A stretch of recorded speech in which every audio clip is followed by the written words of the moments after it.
우리는 일본으로 돌아가고 싶지 않다.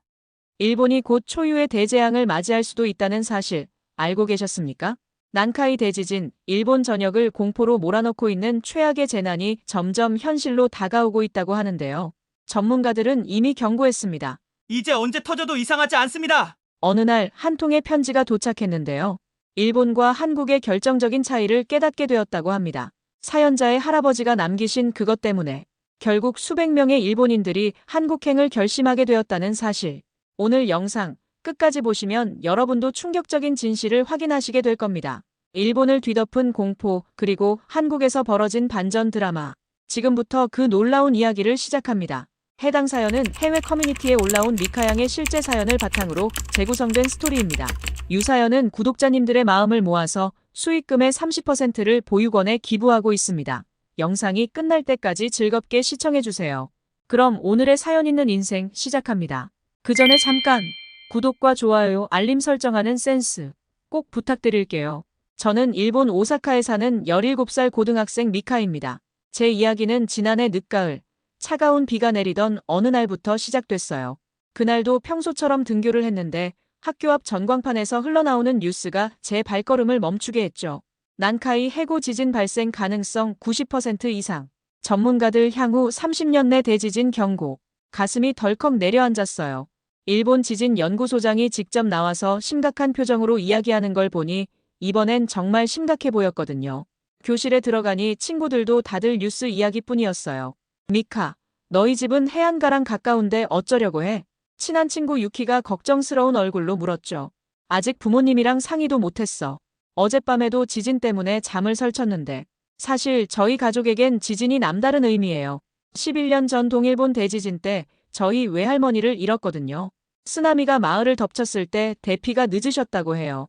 그때 저는 겨우 6살이었지만 엄마가 전화를 받고 오열하시던 모습은 아직도 선명히 기억나요. 그 후로 엄마는 매년 할머니 기일이면 바다가 보이는 절에 가서 하루 종일 기도를 하시곤 했어요. 오늘은 일찍 들어와야겠다. 하교 시간에 맞춰 서둘러 집으로 향했어요. 평소보다 일찍 들어왔는데도 거실엔 이미 온 가족이 모여 있었죠. TV에선 여전히 난카이 대지진 뉴스가 나오고 있었고요. 지진이 나면 전기와 수도가 끊길 거야. 비상식량이랑 물은 충분히 준비해뒀지만 아빠는 방제 지도를 펼쳐놓고 대피 경로를 확인하고 계셨어요. 근처 대피소는 수용 인원이 한계라서 차라리 시골 친척 집으로 가는 게 나을 것 같은데 엄마는 한숨을 쉬며 휴대폰을 들여다보고 계셨죠. 갑자기 12살 동생 켄타가 울먹이며 말했어요. 나 학교 안 가면 안 돼. 지진 나면 어떡해. 동생의 눈물을 보는 순간 가슴이 찢어지는 것 같았어요. 저희 가족뿐만이 아니었죠. 오사카 전체가 불안과 공포에 휩싸여 있었어요. 지하철에서도 시장에서도 어디서나 지진 이야기뿐이었으니까요. 그러던 어느 날 학교에서 뜻밖의 소식을 들었어요. 저희 학년 수학여행지가 한국의 서울과 전주로 결정됐다는 거예요. 다들 기뻐했지만 저는 복잡한 심정이었어요. 한국 드라마를 보며 늘 동경하던 곳이었지만 이런 상황에서 가족들을 두고 떠난다는 게 마음에 걸렸거든요. 엄마, 저기 수학여행이 결정됐는데 어디로 간대? 한국이요. 한국이라고. 엄마는 깜짝 놀라시더니 단번에 고개를 저으셨어요. 안 돼. 지금 상황에서 어떻게 너만 멀리 가니? 하지만 엄마, 한국은 지진 안전지대래요. 게다가 방제 시스템도 잘 되어 있고. 제가 필사적으로 설득하는데 옆에서 듣고 계시던 할아버지가 갑자기 말씀하셨어요. 미카야, 할아버지가 젊었을 때 한국에서 일했던 적이 있단다. 그때 한국 사람들이 얼마나 정이 많고 친절했는지 모른단다. 게다가 지진도 거의 없고 어쩌면 너한테는 좋은 기회일 수도 있어. 할아버지의 말씀에 부모님의 표정이 조금씩 누그러졌어요. 결국 한 가지 조건을 걸고 허락해 주셨죠. 한국에 있는 동안 2시간마다 한 번씩 연락하고 위치 공유 앱으로 제가 어디 있는지 항상 확인할 수 있게 해달라는 거였어요. 수학여행을 준비하면서도 마음이 착잡했어요. 한국에 대한 기대와 설렘도 있었지만 혹시라도 제가 없는 동안 지진이 나면 어쩌나 하는 불안감이 컸거든요. 짐을 싸면서 문득 할머니 사진을 보게 됐어요. 할머니가 돌아가시고 난 뒤 저는 늘 바닷가를 무서워했어요. 하지만 이제는 달랐죠. 그 두려움을 딛고 먼 나라로 떠나야 했으니까요. 가방에 마지막으로 여권을 넣으면서 창밖을 바라봤어요. 늘 보던 오사카의 풍경이 왠지 낯설게 느껴졌죠. 이번 여행이 제 인생의 큰 전환점이 될 거란 예감이 들었어요. 그때는 몰랐지만 이 수학여행이 저와 저희 가족의 운명을 완전히 바꿔놓게 될 거란 걸요. 인천국제공항에 도착했을 때는 이른 아침이었어요. 비행기에서 내리자마자 휴대폰을 켜서 부모님께 연락을 드렸죠. 동생 켄타가 눈물을 글썽이며 찍어준 영상편지도 다시 한번 봤어요. 마음 한켠이 아려왔지만 이내 공항의 웅장한 모습에 놀라움을 금치 못했어요. 첫인상은 정말 깜짝 놀랄만 했어요. 공항은 깨끗하고 질서정연했죠. 입국 심사대의 공항 직원분도 친절하게 어서 오세요 하고 한국말로 인사해 주셨어요. 일본어를 조금 하실 줄 아는 분이었나 봐요. 짐을 찾고 나오는데 공항 안내 로봇이 다가와서 길을 알려주는 걸 보고 또 한 번 놀랐죠. 공항에서 나와 버스를 타고 서울로 향하는 길, 저는 창밖으로 펼쳐지는 한국의 풍경을 하나도 놓치지 않으려 눈을 크게 떴어요. 고층 빌딩들이 즐비한 도시 풍경도 인상적이었지만 그 사이사이로 보이는 고즈넉한 산들이 더 마음에 들었어요. 서울에 도착하자마자 첫 일정으로 북촌 한옥마을에 갔어요. 한복을 입고 전통 가옥들 사이를 거닐면서 사진도 찍고 전통 다과도 체험했죠. 그때 우연히 한 할머니를 만났는데 그 만남이 제 인생을 바꾸는 시작이 될 줄은 몰랐어요. 아이고, 일본에서 왔구나. 우리 손녀랑 똑 닮았어. 한옥 체험관에서 차를 마시고 있는데 옆자리에 계시던 할머니께서 말을 걸어오셨어요. 한국어를 잘 못하는 제게 천천히 쉬운 말로 이야기를 해주셨죠. 할머니의 따뜻한 미소를 보니 우리 할머니 생각이 났어요. 우리 할머니도 돌아가시기 전에 한복 입은 제 모습을 보고 싶어 하셨을 텐데 제 말을 들으신 할머니는 저를 꼭 안아주셨어요. 그랬구나. 어린 나이에 할머니를 잃었구나. 할머니는 제 이야기를 가만히 들어주셨어요. 지진의 위험 때문에 불안한 마음으로 살아가는 저희 가족 이야기도, 동생 켄타가 밤마다 악몽을 꾸는 이야기도요. 할머니는 제 손을 꼭 잡아주시면서 말씀하셨어요. 우리나라는 지진 걱정은 없어. 그래도 힘든 일 있으면 이모한테 오듯이 찾아와. 여기가 내 친정이다 생각하고. 그 말씀에 눈물이 왈칵 쏟아질 뻔했어요. 여행 온 지 하루 만에 이렇게 따뜻한 마음을 느낄 줄은 몰랐거든요. 할머니는 주머니에서 예쁜 비녀를 꺼내 제 머리에 꽂아주셨어요. 내 딸 결혼할 때 해주려고 했던 건데 내가 가져가렴. 한국에서 좋은 추억 만들고 가거라. 그날 저녁 숙소로 돌아와 일기를 쓰면서 할머니가 주신 비녀를 만져보았어요. 뉴스에서는 한일 관계가 좋지 않다고 하던데 제가 만난 한국은 달랐어요. 오히려 더 깊은 정을 느낄 수 있었죠. 다음 날은 남산 서울타워에 올랐어요. 탁 트인 전망대에서 서울 시내를 내려다보며 생각했죠. 이곳에서는 지진 걱정 없이 살 수 있겠구나. 문득 부모님과 동생 생각이 났어요. 그들도 이런 평화로운 곳에서 산다면 얼마나 좋을까. 저녁에는 시장 구경을 갔어요. 분주한 시장 안에서 호기심 가득한 표정으로 이것저것 구경하는데 한 떡볶이 가게 아주머니께서 저를 부르시더라고요. 학생, 이리 와봐. 일본 학생이지. 한번 맛보고 가. 아주머니는 떡볶이 한 접시를 내미시며 환하게 웃으셨어요. 처음 먹어보는 맛이었지만 왜인지 익숙한 느낌이 들었어요. 마치 오랫동안 그리워하던 맛을 다시 찾은 것 같았달까요? 맛있죠? 우리 떡볶이가 세계적으로 유명하다고 하더라고. 네, 정말 맛있어요. 어떻게 이렇게 맛있는 걸 만드세요? 아주머니는 흐뭇한 표정으로 떡볶이 만드는 비법을 설명해 주셨어요. 저는 그 자리에서 바로 동영상을 찍어 부모님께 보냈죠. 부모님도 이런 따뜻한 정을 느끼셨으면 했거든요. 한국의 이런 모습들이 저를 감동시켰어요. 처음 보는 외국인에게도 친절을 베푸는 모습, 젊은이들을 자녀처럼 챙기시는 어르신들의 마음씨.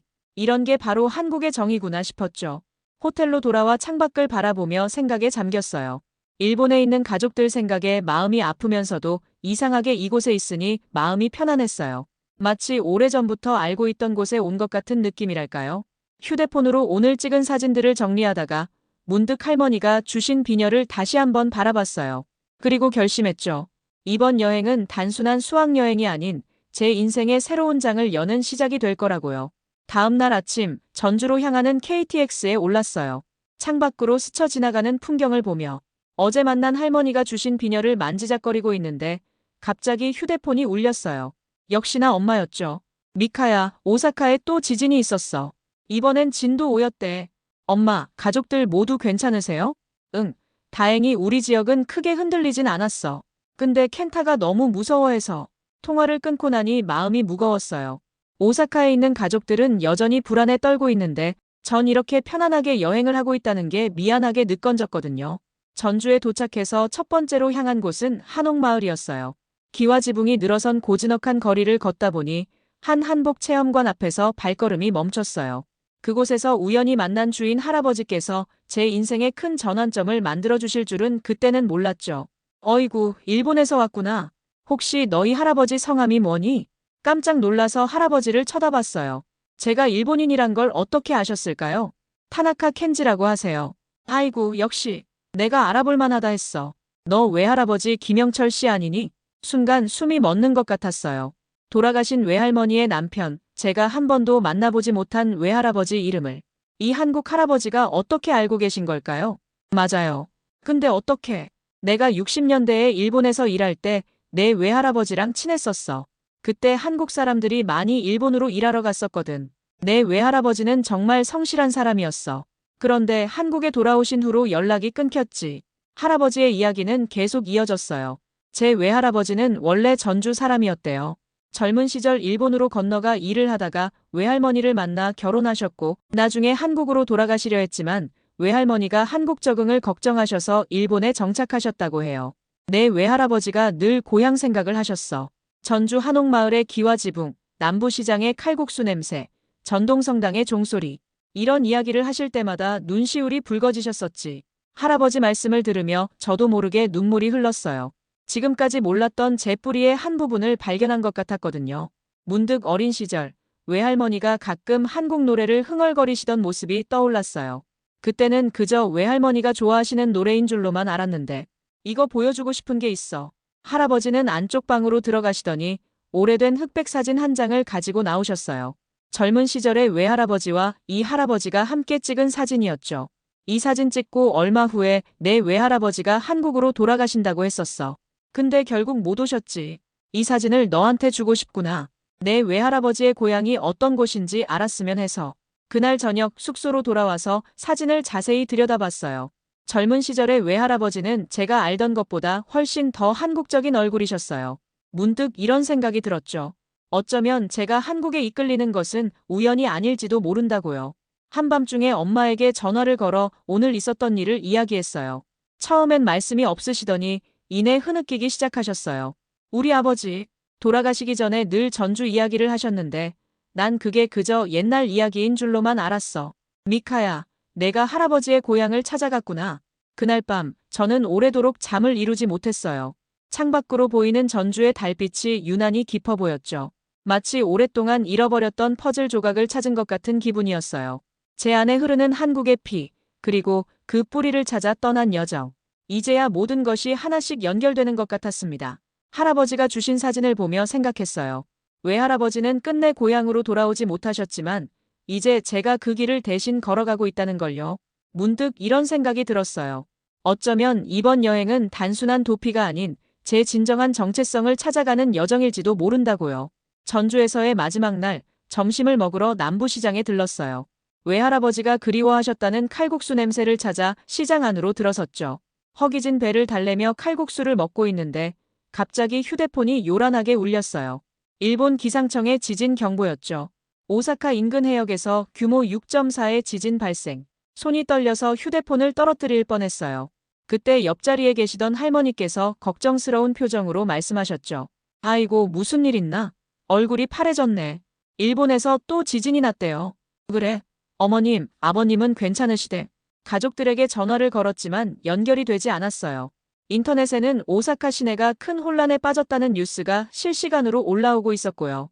불안한 마음에 어쩔 줄 몰라 하는 저를 보며 할머니께서 따뜻한 보리차 한 잔을 내밀어 주셨어요. 우리 집에서 좀 쉬다 가렴. 여기 근처라 금방이야. 할머니 댁은 한옥마을 안쪽에 있는 오래된 한옥이었어요. 마당에 핀 국화꽃 향기가 코끝을 스쳤죠. 할머니는 제게 꿀차를 내어주시며 이야기를 들려주셨어요. 6.25 전쟁 때 피난 생활하셨던 이야기. 그때도 이웃들이 서로 도와가며 살았다는 이야기. 그렇게 1시간쯤 지났을까요? 드디어 엄마에게서 전화가 왔어요. 미카야, 겁났지? 우린 다들 괜찮아. 하지만 이제 정말 결심했어. 무슨 결심이요? 우리도 더 이상 이렇게 불안하게 살 수는 없을 것 같아. 내 동생 켄타가 이번에는 정말 크게 놀랐거든. 미카야, 사실 엄마가 요즘 한국 이주를 알아보고 있었어. 순간 귀를 의심했어요. 엄마가 방금 뭐라고 하신 거죠? 한국으로 이주라뇨? 응. 내가 보내준 사진이랑 영상들 보면서 많이 생각해봤어. 거기가 얼마나 안전하고 살기 좋은 곳인지. 게다가 이제는 외할아버지의 고향이라는 것도 알게 됐잖아. 눈물이 왈칵 쏟아졌어요.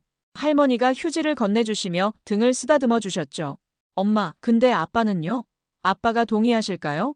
아빠도 동의하셨어. 사실 아빠 회사가 얼마 전에 서울지사 설립을 결정했거든. 아빠가 이번 지진 이후로 지원해보기로 하셨어. 마치 운명처럼 느껴졌어요. 제가 한국에서 새로운 가능성을 발견하고 있을 때 우리 가족도 같은 생각을 하고 있었다니.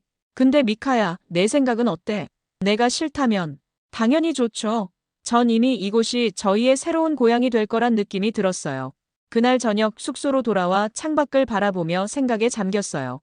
시장에서 만난 할머니가 해주신 말씀이 계속 귓가에 맴돌았죠. 사람 사는 곳은 다 똑같아. 정부치고 살면 그게 바로 고향이 되는 거야. 불현듯 할아버지가 주신 흑백 사진이 떠올랐어요. 외할아버지는 끝내 고향으로 돌아오지 못하셨지만 이제 우리 가족이 그 길을 완성하게 될 거예요. 문득 이런 생각이 들었어요. 어쩌면 이 모든 게 우연이 아닐지도 모른다고요. 저녁 늦게 다시 한번 가족들과 영상통화를 했어요. 켄타는 여전히 놀란 기색이 역력했지만 한국으로 이주한다는 말에 눈을 반짝였죠. 누나, 진짜 우리가 거기서 살 수 있는 거야? 지진 없는 곳에서? 응, 켄타야. 이제 우리 가족 모두 안전한 곳에서 새로운 시작을 하는 거야. 통화를 끊고 일기를 쓰면서 생각했어요. 처음에는 단순한 수학여행이었는데 어느새 우리 가족의 새로운 장을 여는 계기가 됐네요. 창밖으로 보이는 달빛이 유난히 밝아 보였어요. 마치 우리 가족의 새로운 미래를 축복해주는 것 같았죠. 오늘 하루 동안 있었던 일을 정리하면서 외할아버지의 사진을 다시 한번 꺼내보았어요. 사진 속 젊은 외할아버지의 모습에서 희망찬 미소가 보였어요. 마치 우리 가족의 선택을 기뻐하시는 것 같았죠. 이제 정말 새로운 시작이구나. 가슴이 벅차올랐습니다. 수학여행 마지막 날, 아침부터 마음이 설렜어요. 오늘은 서울에서 집을 알아보기로 한 날이었거든요. 선생님께 상황을 말씀드리니 허락해 주셨어요. 수학여행 인솔교사였던 사토 선생님은 저희 가족의 사정을 잘 알고 계셨거든요. 미카 씨, 여기 제가 아는 부동산 중개사분의 연락처예요. 한국어와 일본어가 모두 가능하신 분이라 도움이 될 거예요. 선생님 덕분에 이수진 부동산 중개사님을 만나게 됐어요. 첫 만남부터 친정 이모를 만난 것처럼 편안했죠. 아이고, 타나카 씨 따님이구나. 전화로 이야기 많이 들었어요. 걱정 말아요. 언니가 좋은 집 꼭 찾아줄게. 중개사님과 함께 여러 아파트를 둘러보는 동안 계속 영상통화로 가족들의 의견을 물었어요. 켄타는 학교 근처에 있는 집을 보자마자 소리를 질렀죠. 와, 누나, 저기 놀이터도 있고 공원도 있어. 나 저기서 살래.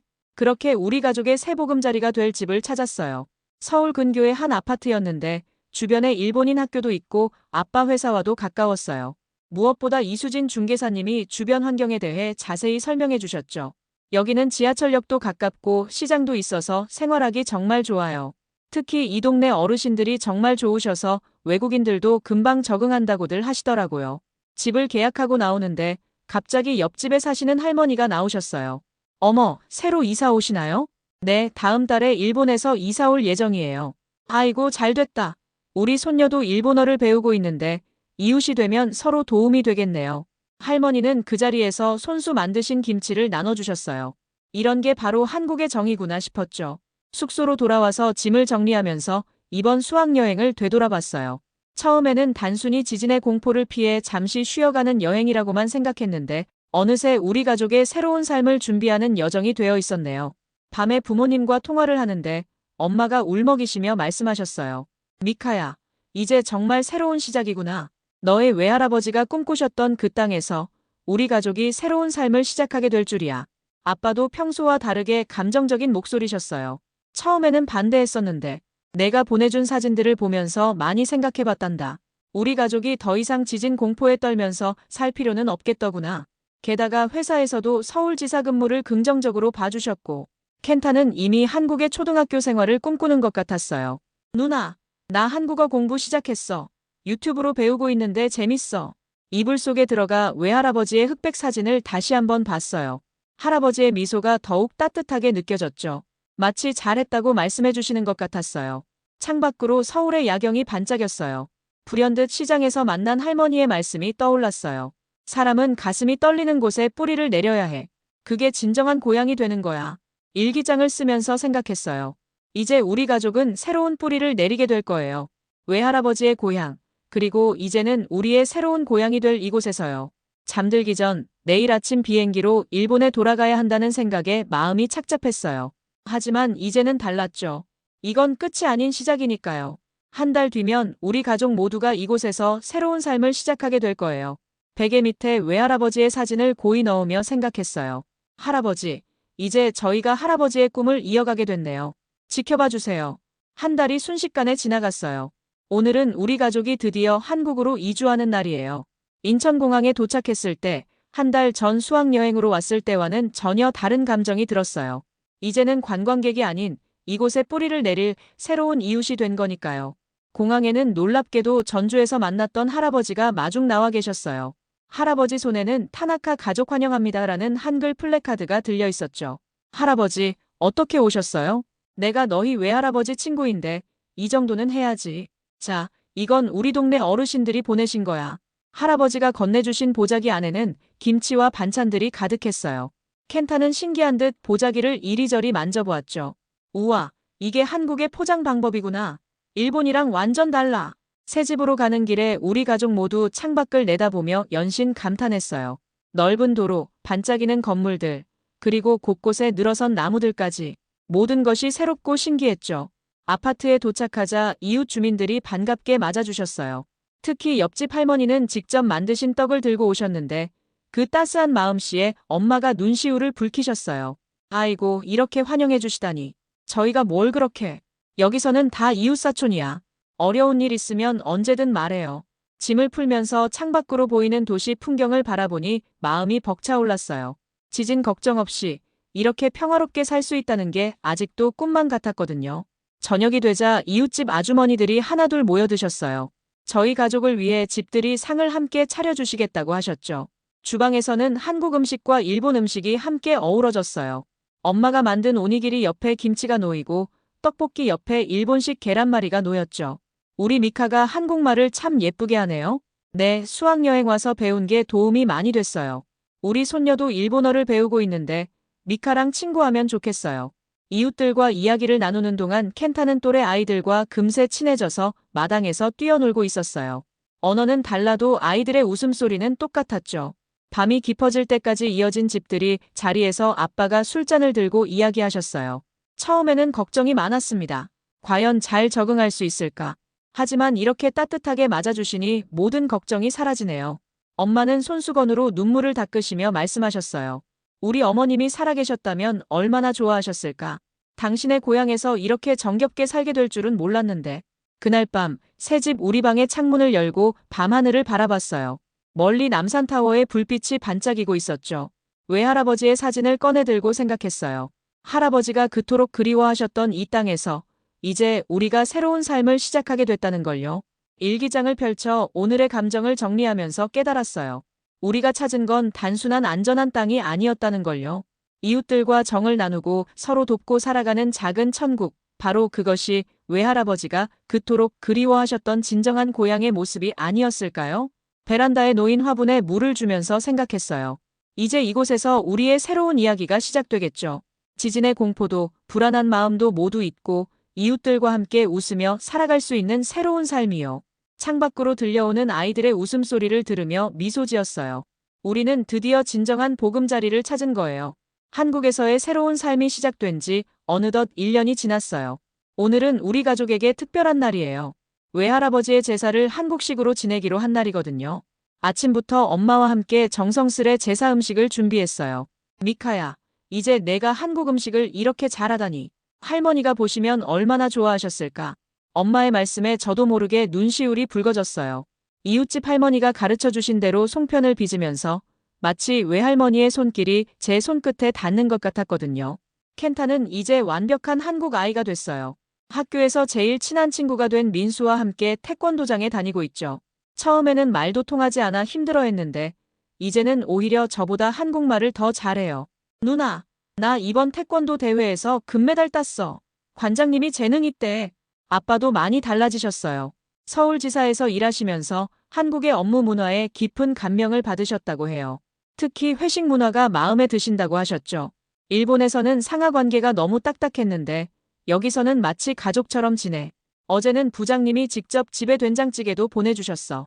우리 가족의 변화는 주변 사람들에게도 좋은 영향을 미쳤어요.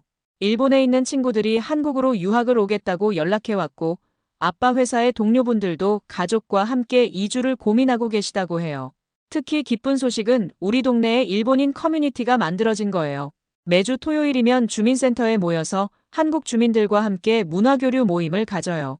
저는 그곳에서 일본어를 가르쳐주고 한국 어르신들께 일본 문화를 소개하고 있죠. 미카 선생님 덕분에 우리도 일본 문화를 이해하게 됐어요. 이제는 양국이 서로 이해하고 화합하는 게 얼마나 중요한지 알게 됐죠. 얼마 전에는 특별한 손님이 찾아오셨어요. 전주에서 처음 만났던 할아버지께서 제자들을 데리고 오신 거예요. 이 학생들이 다들 일본 유학을 꿈꾸고 있어. 내가 들려준 이야기가 이 아이들에게 큰 힘이 됐나 봐. 그날 저녁 우리 집 거실에서는 뜻깊은 모임이 열렸어요. 한국 학생들과 일본에서 온 우리 가족이 모여 서로의 꿈과 희망을 이야기했죠. 언어는 달랐지만 서로를 이해하고 배우려는 마음만은 같았어요. 창밖으로 보이는 서울의 야경을 바라보며 생각했어요. 1년 전 지진의 공포를 피해왔던 그때와는 전혀 다른 삶을 살고 있네요. 이제는 단순히 안전한 곳을 찾아온 게 아니라 진정한 삶의 의미를 발견한 것 같아요. 외할아버지의 사진 앞에 촛불을 켜며 마음속으로 이야기했어요. 할아버지, 보고 계신가요? 저희가 할아버지의 고향에서 이렇게 행복하게 살고 있어요. 할아버지가 그리워하셨던 이 땅에서 우리가 새로운 이야기를 만들어가고 있답니다. 이제 저는 믿어요. 국적과 문화의 차이는 우리를 가로막는 벽이 아니라 오히려 더 풍성한 삶을 만들어가는 다리가 된다는 걸요. 우리 가족이 바로 그 증거니까요. 창가에 놓인 화분에는 할머니가 주신 비녀가 꽂혀 있어요. 그 옆으로 태극기와 일본 국기가 나란히 서 있죠. 양국의 문화가 조화롭게 어우러진 우리 집처럼 앞으로도 더 많은 사람들이 서로를 이해하고 사랑하며 살아갈 수 있기를 바라요. 지금 이 순간 저는 행복합니다. 우리 가족이 찾은 이 작은 천국에서 매일매일 새로운 꿈을 꾸고 있으니까요. 이제는 말할 수 있어요. 위기는 우리를 더 강하게 만들었고 두려움은 우리에게 새로운 희망을 가져다 주었다고요. 그리고 무엇보다 진정한 행복은 서로를 이해하고 사랑하는 마음에서 시작된다는 것을요. 오늘의 사연 어떠셨나요? 유사연 채널 구독 후 미카양에게 응원의 댓글을 달아주시면 감사한 마음을 담아 매일 2분을 랜덤으로 추첨하여 선물을 보내드립니다. 당첨 결과는 이메일을 통해 확인해주세요. 감동을 받으셨다면 구독과 좋아요, 알림 설정도 꼭 부탁드릴게요. 끝까지 시청해주셔서 진심으로 고맙습니다. 지금까지 따뜻한 이야기를 전하는 사연 있는 인생이었습니다. 구독자 여러분, 오늘도 따뜻한 하루 되세요. 사랑합니다.